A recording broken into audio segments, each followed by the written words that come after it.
j'ai mis au point ce simulateur simple. Donc chacun il a une tablette, c'est facile, qui sert à la fois de l'écran et également de caméra. Et ce n'est pas les moyens qui comptent, comme on dit, c'est la volonté. On peut faire même usage de son smartphone pour apprendre à opérer. Selon Fitz et Postner, l'apprentissage d'un geste moteur passe par 3 stades.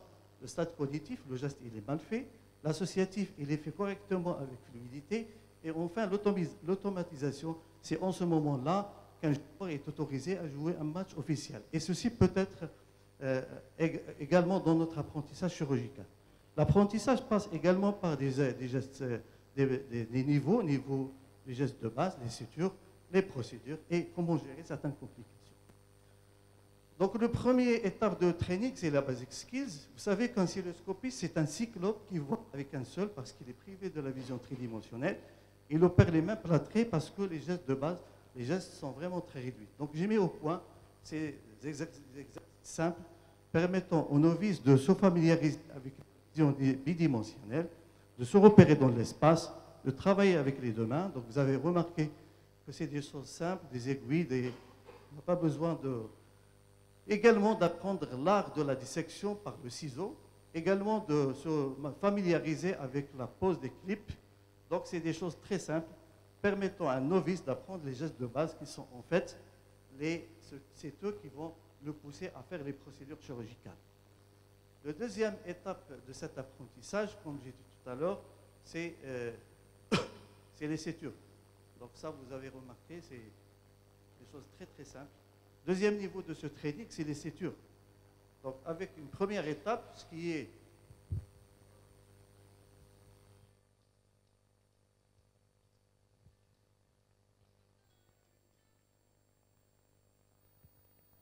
désolé. Donc, la première étape de l'apprentissage, c'est l'orientation de l'aiguille dans l'espace. C'est le travail bimanuel avec les deux mains. Vous avez remarqué qu'on interne la main droite et la gauche. La deuxième étape de l'apprentissage, c'est la réalisation des sutures. Le nœud, c'est simple. Vous avez plusieurs techniques de faire. La spaghetti technique, le one-hand technique. Donc, en fonction des différentes situations, le E technique, quand vous voulez faire des points hémostatiques, et le smiley technique, quand vous avez une aiguille courte. Ceci pour faire des sutures intracorporelles pour les tissus qui sont fragiles. Donc, chaque type de suture s'adapte à différentes situations. Nous allons voir au fur et à mesure de l'exposé. Et puis, vous avez bien sûr la deuxième façon de faire, c'est les sutures extracorporelles. Donc, nous allons voir tout de suite le film. Comment se familiariser avec ces sutures. Donc, j'ai mis exprès les 4 en même temps pour respecter le timing. Donc là, on voit en bas, c'est comment faire les sutures extracorporelles. Dans les 3 vidéos, donc le gladiateur technique, le cinch technique, l'expert technique. Et en bas, vous avez vu comment on fait un point extracorporel avec l'usage de pouce-fil.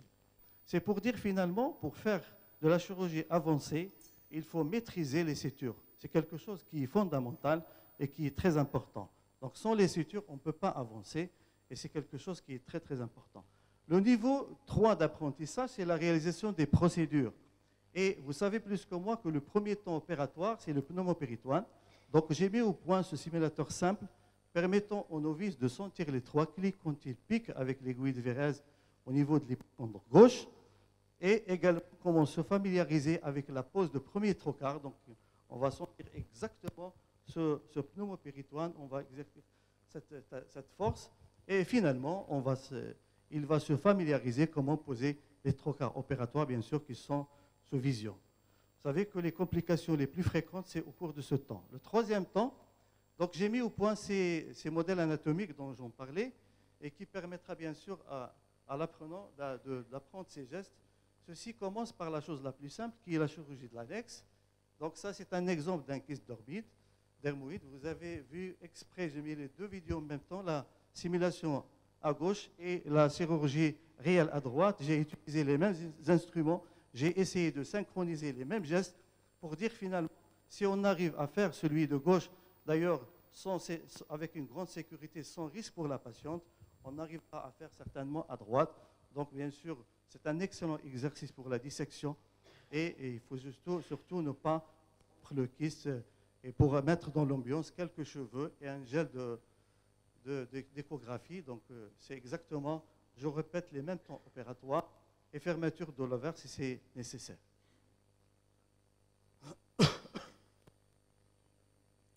Donc le deuxième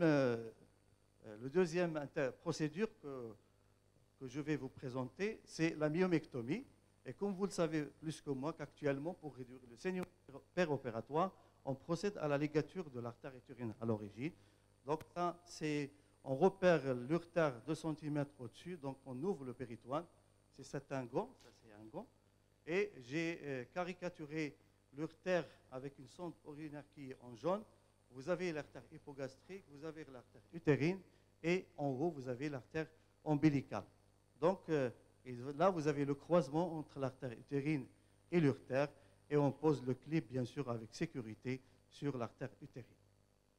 Puis commence la myomectomie proprement dite. Donc, on commence par l'hystérotomie, donc on ouvre l'utérus, puis on enchaîne avec l'énucléation. Vous avez remarqué que j'ai utilisé les mêmes instruments en chirurgie, que ce soit le tire-bouchon, que ce soit la pince de Pozzi. C'est juste pour se familiariser avec ces mêmes instruments. Et bien sûr, la maîtrise de suture est très importante parce qu'en myomectomie, il faut faire les gestes rapidement et d'une solidité pour éviter le saignement. Et là, vous avez toutes les nœuds qu'on a montrées tout à l'heure. Vous avez la technique de la Sage technique, le C comme la technique de C. Donc, vous avez aussi la technique One Hand technique qui permettra de faire le nœud avec une seule pince. C'est très, très pratique. Et enfin, on va voir comment on gère la pièce opératoire. Ça, c'est un exemple que je vous montre comment morceler la pièce avec un bistouri mécanique. Et bien sûr, l'extraction doit être faite dans un sac. L'hystérectomie, on a même droit à un simulateur d'un manipulateur utérin. Donc là, c'est l'usage de l'ultracision. Et je pense qu'avant d'essayer cette énergie, il faut déjà l'essayer avant la patiente. Et ça, c'est une hystérectomie avec une exectomie. Vous avez vu donc, les ligature-section des trompes des deux côtés, les ligaments ronds des deux côtés. Dissection vésicale, on voit la vessie en jaune. Ça permet aux novices d'apprendre les difficultés de la dissection. Donc, on dissèque la vessie, donc de part et d'autre, en simulation et en réel. Et vous avez vu qu'il y a une grande synchronisation entre les deux vidéos pour dire finalement, si on arrive à faire celui de gauche, certainement ça va être facile, la courbe d'apprentissage va être très rapide et on évitera les problèmes. Donc, contrôle des pédicules utérins de droite et gauche, vous avez l'artère et la veine, et ouverture du vagin par ultracision. Et là, on voit très bien le manipulateur vert qui est dans la simulation et l'orange, le vrai de Orkabi, qui est dans la vraie chirurgie. Bien sûr, on terminera l'intervention avec la fermeture du vagin, toujours et toujours des sutures. C'est pour cela que j'ai dit tout à l'heure, si on ne maîtrise pas les sutures, on ne peut pas faire de la chirurgie avancée. Donc là, on ferme le vagin. Et là, pour gérer la pièce, on peut la faire autrement. On peut la faire par morcellation électromécanique. Et je vois très mal qu'un novice ou quelqu'un qui n'a jamais utilisé un morcellateur le fait directement sur la patiente avec tous les dangers et les complications qui peuvent engendrer. Là, vous avez vu le même morcellateur. À droite, c'est une vraie pièce. À gauche, c'est la simulation. Donc, il faut apprendre à le faire en dehors du bloc et en dehors de la patiente. On peut aller plus loin. La statique pelvienne. Le chef de file, c'est la sacrocolpopexie. Donc là, on reconnaît le promontoire avec sa couleur bleu nacré. Donc, c'est une hystérectomie subtotale. On fixe le col au niveau de la paroi abdominale. On dissèque les releveurs à la recherche des releveurs. On pose la première plaque, le bras droit avec la main droite. C'est pour cela qu'il faut être bidexturiel en suture. Le bras gauche avec la main gauche. Toujours, il faut utiliser deux porte-aiguilles et travailler avec les deux mains. Et bien sûr, ce nœud, il servira pour éviter le rolling de la plaque. Puis la plaque, elle est solidarisée au col. Donc, le col, c'est celui qui est en jaune. Et on pose la deuxième plaque pour corriger l'étage antérieur. Premier point sur le vagin. Puis la plaque est solidarisée au col.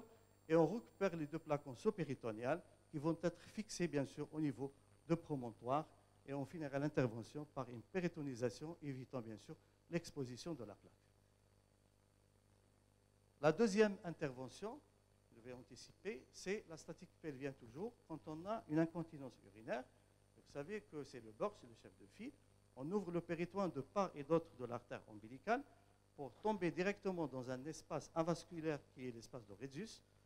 Donc, on va disséquer ce ligament fibo-vésico-vésical, donc on dissèque ce ligament, et puis on reconnaît les repères. Il faut faire très attention au pédicule obturator, à la corona morti. Là, on a la vessie en rouge, vous avez le ligament de Cooper, vous avez la paroi vaginale, bien sûr, ça c'est un nœud Smiley. Pour cela qu'il faut connaître les différents types de nœuds pour s'adapter à différentes situations. Donc on va fixer les ligaments de Cooper au vagin. 2 points suffisent de chaque côté.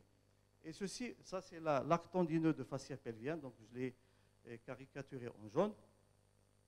Et la même chose sera fait bien sûr de l'autre côté. On voit très bien le muscle obturator.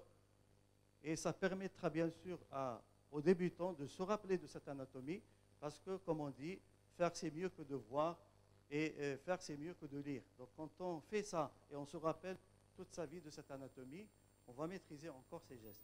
Et on finira l'intervention bien sûr par cette péritonisation classique. Donc on peut aller encore plus loin, on peut même apprendre l'oncologie. C'est possible. Donc j'ai mis au point bien sûr un modèle pour l'apprentissage de ce curage. Voilà le modèle. Vous avez 2 tuyaux qui sont irrigués en continu. Là, en bleu, c'est la veine, et l'autre en rouge, c'est l'artère, et permettant à l'apprenant, bien sûr, de faire ce curage sans danger. L'intervention commence par l'ouverture péritoniale à l'aplomb du ligament rond, et on commence à faire ces dissections. On repère très bien le nerf gynécofémoral qui doit être respecté. Donc, on commence ce curage artériel. On voit très bien le muscle psoas. On fait un curage rétrovasculaire. On va essayer de désolidariser les ganglions de muscles obturateurs qui vont être récupérés après avoir ouvert la chemise de la veine. Donc là, on va ouvrir la chemise de la veine iliaque externe, bien sûr, qui est en jaune. On ouvre la veine, on récupère les ganglions. Et pour mémoriser un petit peu les choses, je n'ai pas oublié de mettre la corona morti, qui est quand même une veine dangereuse dont il faut faire très attention. Donc on finit le curage par le libérer des attaches internes, qui est l'artère ombilicale, et de ses attaches postérieures, bien sûr, qui est le nerf obturator.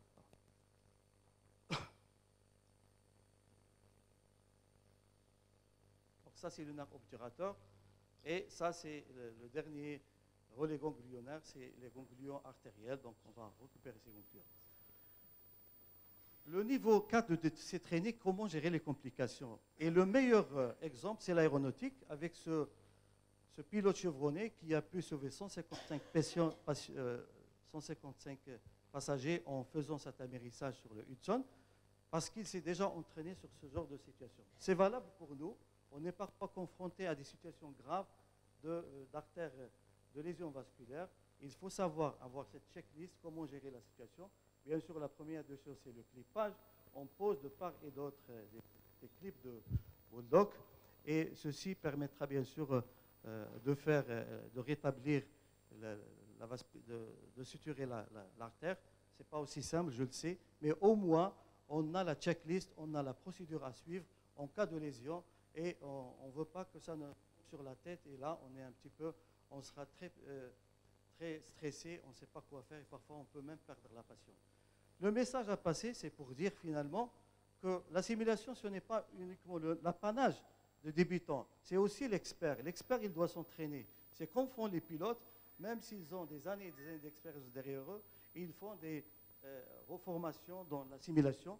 Je pense, même pour les experts qui font la chirurgie niveau 4, il faut qu'ils s'entraînent à réagir à ce genre de situation.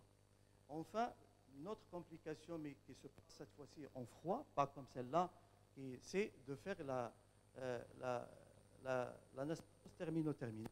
Et c'est peut-être une patiente qui avait une ligature tubaire, qui veut encore des enfants, donc on peut faire cette anastomose. Ça peut être un urtère qui est très envahi par l'endométriose, et ça peut être également du digestif qu'on a touché au cours de l'intervention. Donc il faut savoir réparer tout ça. Donc là, on a tout type de suture que je vous ai montré tout à l'heure pour confirmer que l'apprentissage de suture, c'est quelque chose qui est très très important. Sinon, on ne peut jamais arriver à faire une chirurgie de niveau 4.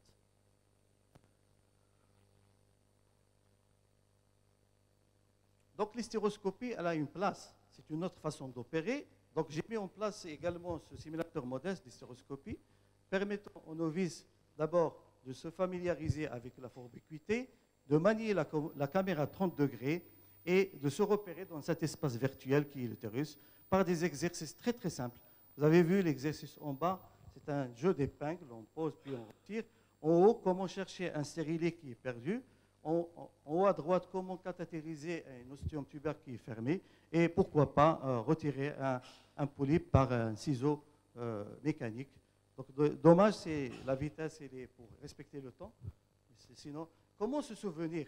Donc, ça a été démontré que répéter, c'est maîtriser. Et encore répéter, c'est la perfection. Il n'y a pas photo, il n'y a pas vraiment d'autre, c'est la répétition. Je conclus avec cette caricature.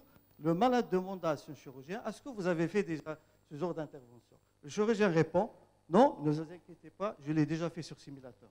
C'est pour dire finalement que la simulation est importante, mais elle ne peut jamais remplacer l'apprentissage par compagnonnage. Et que le compagnonnage est très important, mais il est insuffisant. Donc finalement, il n'y a pas une dualité entre les deux concepts, mais je dirais plutôt une complémentarité. Et ça a été démontré également par personnellement, que la simulation est largement suffisante pour apprendre les gestes de base, maîtriser les sutures. Est-ce qu'elle est suffisante pour apprendre les procédures? Moi, je dirais oui, à partir de mon expérience, mais je pense que c'est les études qui vont le confirmer. Et il y a une étude qui est prévue dans très très peu de temps et qui va soit confirmer ou infirmer. Est-ce que la simulation apporte quelque chose pour le chirurgien? Ça a été démontré par Patrick selon 4 niveaux. Donc, d'abord, est-ce que les novices sont contents? Est-ce qu'ils ont appris ce qu'ils devraient apprendre? Est-ce qu'ils ont appliqué ce qu'ils ont appris dans leur pratique? Ce qui est inéluctable que la simulation a un impact positif sur le chirurgien. La courbe d'apprentissage, elle est très rapide. Et là, c'est le True Surgery. Donc, les choses ont évolué. Donc, j'ai évolué, j'ai amélioré ces modèles que vous avez vus.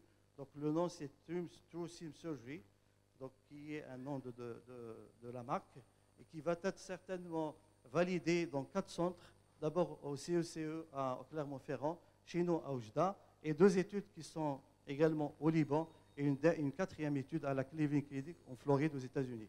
Donc, pour dire finalement, ce n'est pas moi qui va le dire, c'est les études qui vont soit infirmer ou confirmer. Ça, c'est le futur le site. Et je dirais finalement, merci à la simulation parce qu'elle m'a appris mon métier de cilioscopiste. Parce que quand j'ai tapé à toutes les portes, il n'y avait personne. Merci à la simulation parce qu'elle m'a permis également de réaliser mon rêve d'enfance qui est l'aéronautique. Donc, raison pour laquelle j'ai fabriqué chez moi, donc il y a certains qui l'ont vu, ce simulateur que j'ai à la maison, c'est un Boeing 747 et j'ai fait un décollage de Oujda, là où j'habite. Malheureusement, je devrais atterrir sur Carthage et vu les conditions météorologiques, j'étais aiguillé par les aiguilleurs du ciel à atterrir vers un autre aéroport qui est celui de Nice pour rendre visite à mon ami André Bonguin, que je respecte. Donc ça, c'est un atterrissage réussi sur l'aéroport de Nice. Et je vous dis merci de m'apporter ces vertus.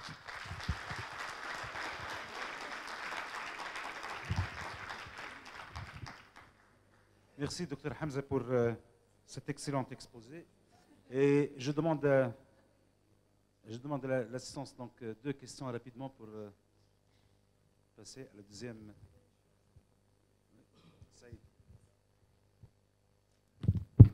Bravo Hamza pour cette brillante, très très brillante présentation. Donc pour te dire que la simulation, elle commence un petit peu au Maroc là maintenant, et pour prendre comme preuve la formation en médecine dans le secteur privé et dans le secteur public. Et j'ai mon fils pour te dire, un petit peu dans le secteur public et médecine privée, et il y a un certain nombre de simulateurs qui commencent à faire preuve un petit peu de leur efficacité dans la médecine privée, et je pense que même la médecine publique maintenant, elle commence parce que on ne peut pas mettre quelqu'un sur un malade sans avoir pris l'initiation au niveau du simulateur. Et je pense que je te félicite réellement depuis très très longtemps. Tu t'es initié un petit peu à ça. Ça fait déjà une dizaine d'années à la Société royale de gynécologie obstétrique où tu as présenté ta première présentation qui était d'ailleurs excellente. Réellement, en matière de célioscopie, il va falloir certainement faire un petit peu. Et pas uniquement en matière de célioscopie. Je pense en échographie, je pense que les simulateurs doivent absolument faire la preuve au niveau des facultés pour nos étudiants. Et ce n'est que de cette manière que l'on peut aller de l'avant. Et je te félicite. Merci beaucoup. Georges Bader de Paris. Tout d'abord, je veux vous remercier de la qualité de votre présentation. Je pense que c'est important de rappeler pour les plus jeunes qu'il y a un aspect important aussi en chirurgie, et particulièrement en celluliochirurgie, c'est la connaissance de l'anatomie, ce qui est important, et aussi l'exposition du site opératoire avant de l'atteindre. Ce qui est aussi important de dire, c'est que l'étape suivante, c'est bien sûr le travail sur le modèle animal, et après sur des sujets anatomiques, bien sûr, avant d'arriver sur les patients ou les patientes dans notre spécialité. Néanmoins, ça reste quand même un beau travail, et j'espère que l'évaluation qui sera faite dans les différents centres va donner des bons résultats pour vous et bien sûr pour la communauté.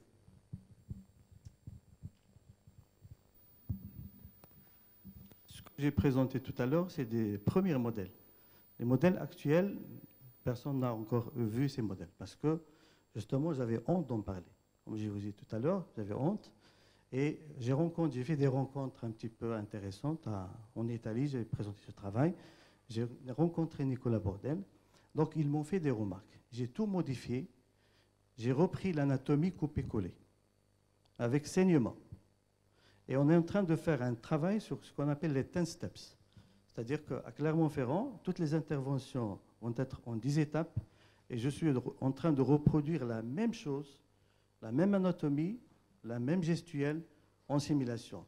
Donc, normalement, je n'ai pas encore présenté ces modèles parce qu'ils étaient encore sur droit d'auteur, que d'ailleurs j'ai obtenu récemment. Le travail va être fait. Je ne peux pas me prononcer s'il n'y a pas un papier scientifique. Donc, si ce papier scientifique prouve que c'est bien pour la formation, parce que chez nous, on n'a pas le cochon. Et ça, ce qui m'a expliqué Nicolas Bordel, qu'un cochon, il leur coûte 1 200 €. C'est un peu cher, c'est un problème. Il y a aussi les associations des droits des animaux qui commencent à en parler. Donc ce modèle, il y a du saignement, il y a du réalisme, il y a de l'anatomie qui est pratiquement coupé-collé. Donc il y a un autre travail que j'ai fait sur le rétropéritoine, avec tous les espaces, les dissections, le Latsuko, le Kobayashi. Donc c'est les vrais, et j'espère que l'année prochaine, Inch'Allah, je les présenterai ici en Tunis. Merci beaucoup pour vos mains. J'aimerais, c'est Hamza. J'aimerais d'abord vous féliciter pour votre travail, et je sais que on est fiers en tant que Maghrébins. Je pense qu'on a deux problèmes.